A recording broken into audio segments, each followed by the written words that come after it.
Mapagpalang gabi mga kalingap. Katatapos lang namin magbagay. Ito po yung dadalhin namin bukas. So ngayon po mga kalingap, meron pong nag-text sa atin na sila po ipupunta po dito. Sila po din, yung anak din po niya ay parang naabandon na sa isang Japanese. So tingnan po natin yung mga documents na dadalhin nila, kung mayroon ba tayong maitulong doon sa Japan mga kalingap. So maghintay po tayo. Ang usapan namin is 11 o'clock ng gabi. So hintay po tayo. Ang oras is 10:40. Actually 10 o'clock sana mga kalingap, kaso lang marami tayong bagahe. So katatapos lang po namin, at saka nagmamadali po tayong naligo. So hintay po tayo mga kalingap.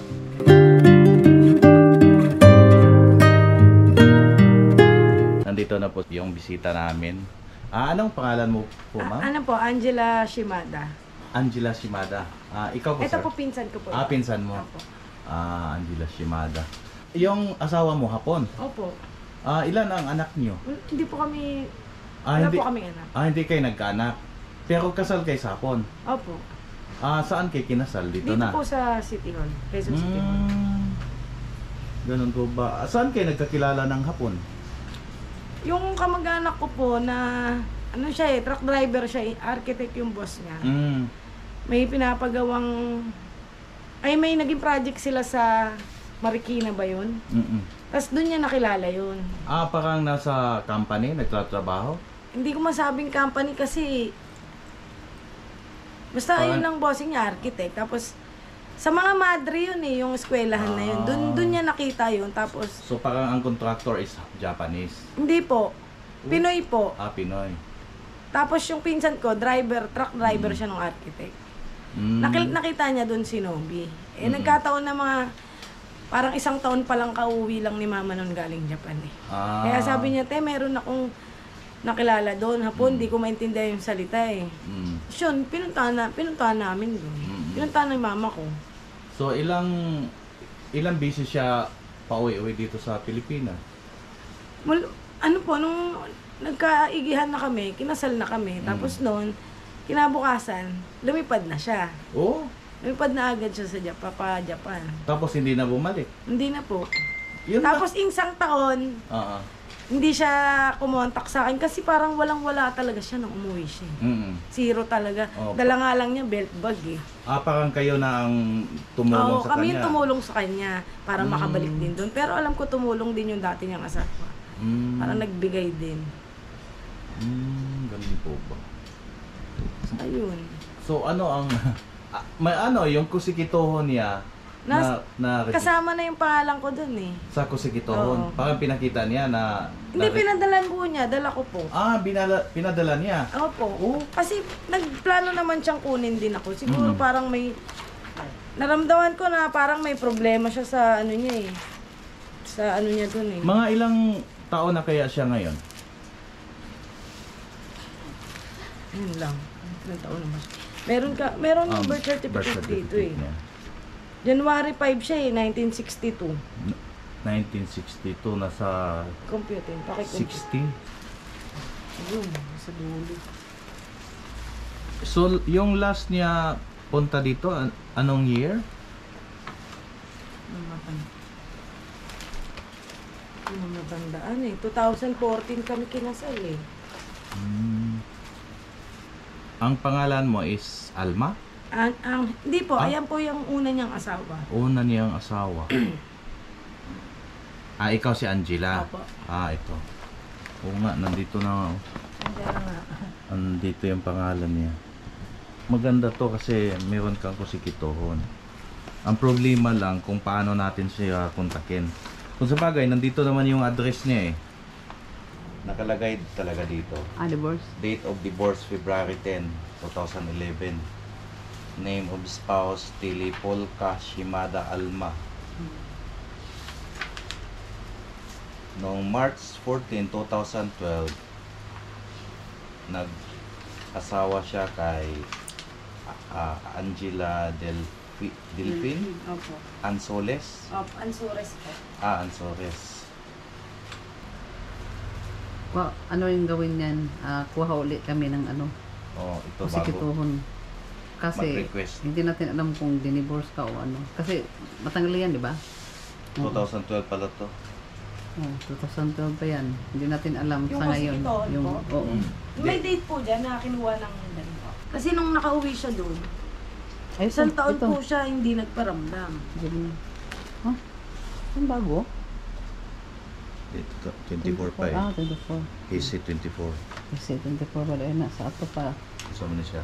Itong 24. 6 years na. 6 years Agosto 2016.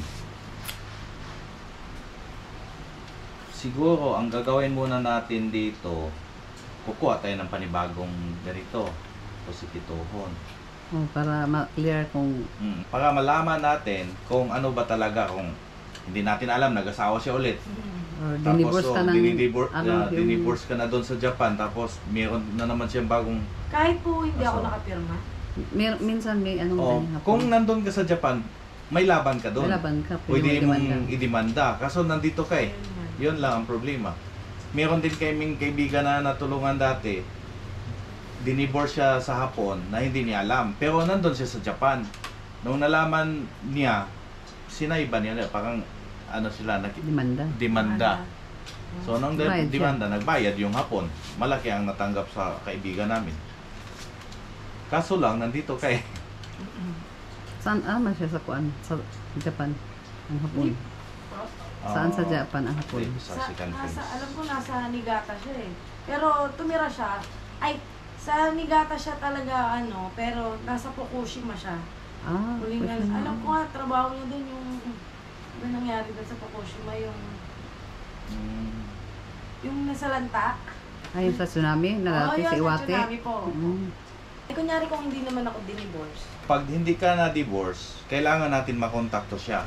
Either mapuntahan namin or kasi may abogado kaming kakilala. Meron na kaming So siya ang magpadala ng sulat doon sa kanya na Hapon. makipag-communicate para makuha ka niya. makuha ka niya. Kung bakit siya na abogado, kung bakit, anong dahilan na hindi kanya kinuha. Kailangan yun. po sagutin niya yun. Sagutin niya yon. Pero kung anong dahilan, hindi natin alam. Kung sakaling sabihin niya na dahil matanda na siya, walang trabaho. Usually kasi, pag hindi nakuha yung asawa dito sa Pilipinas, usually ang problema, hindi sila nabigyan ng sa City Hall, no?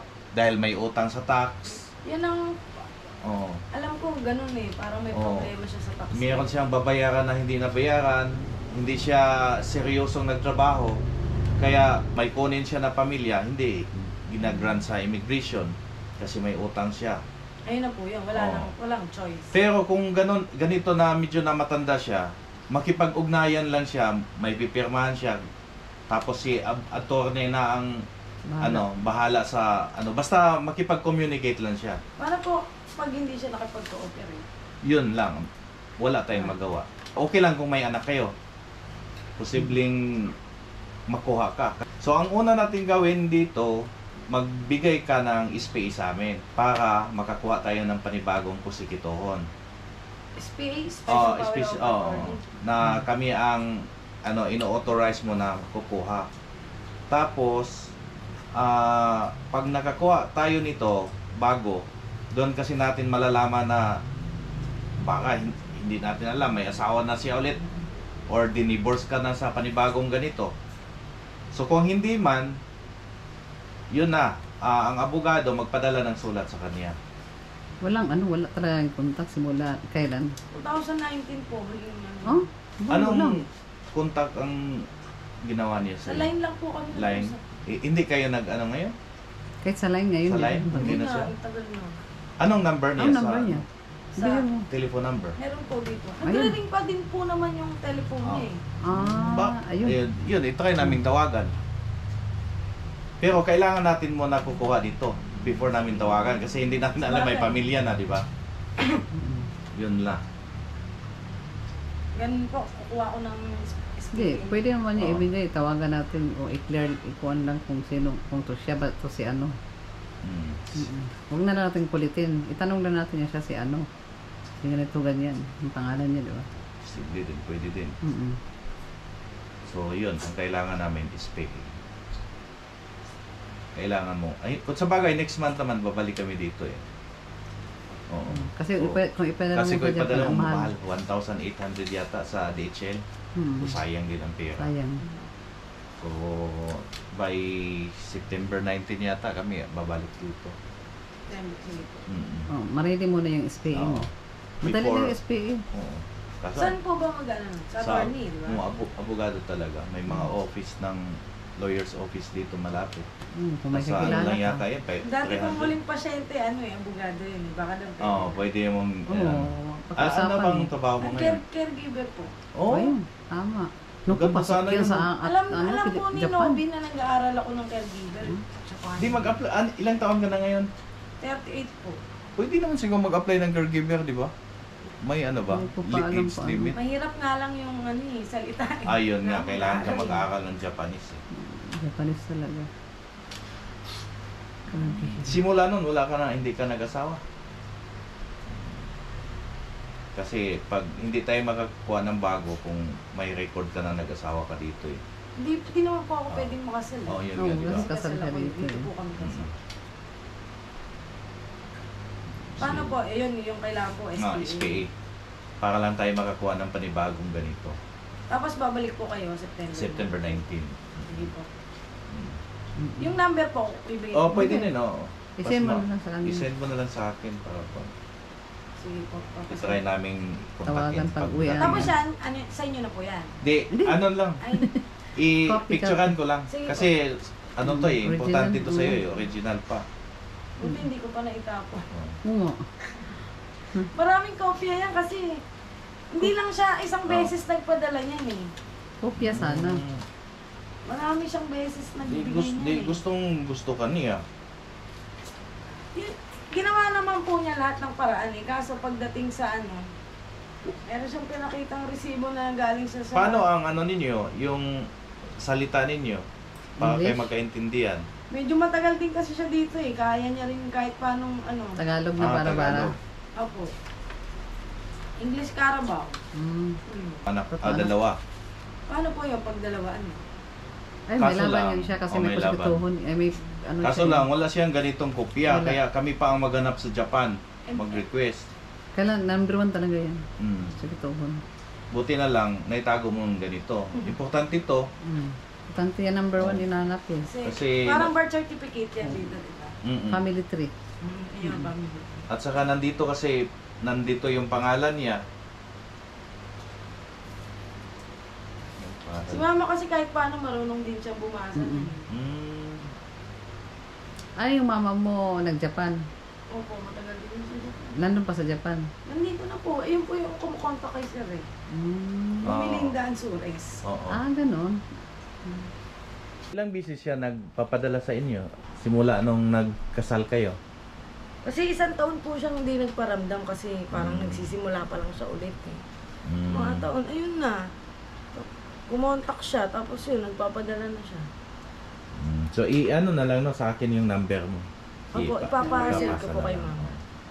Yung number niya yan. Kasi minsan ko na rin siyang pinakontak sa kaibigan kung nasa Japan, hindi rin siya sumasagot. Sa tawag. Hindi siya tumasagot sa tao. Bakit kaya? Ano nagre-ring? Opo, nagre-ring po. Pero pag tinext naman yung attorney yun, pag attorney yun, tapos Takot yun sila sa eh. attorney. Oo nga po. Alam mo naman, attorney. Di, pero mas maganda talaga makakuha tayo muna ng Oo, kusagito. pero talaga kung na-divorce ka or Para Para ano, malaman pa. or Para kung may asawa na, tigil na. Oh, yun.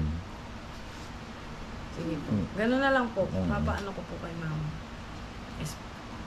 ang dami ko lang na ano ng akon din ano. Tapos, yun, saka natin malaman kung ano bang status mo, kung may asawa na siya Para ulit. meron din akong peace of mind. Hindi ko na rin Oo, siya. diba? ano naman. Sige po, Oh, sir. sige, Thank sige. you po. Sige, thank you din. Okay, ingat po kayo. Thank you. Okay. Bye-bye. Ingat kayo ah. Opo, thank you po, ma'am. Okay,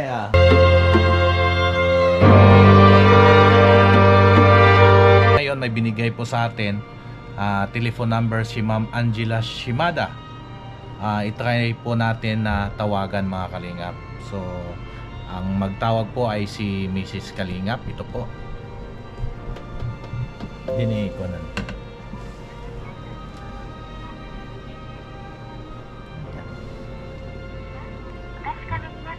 おかけ直しください。 Wala. おかけになった電話番号は現在使われておりません。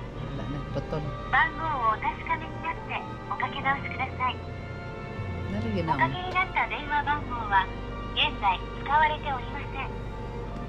番号をお確かめになっておかけ直しください。 So, ibig sabihin wala lang. Wala na. Patay na yung cellphone.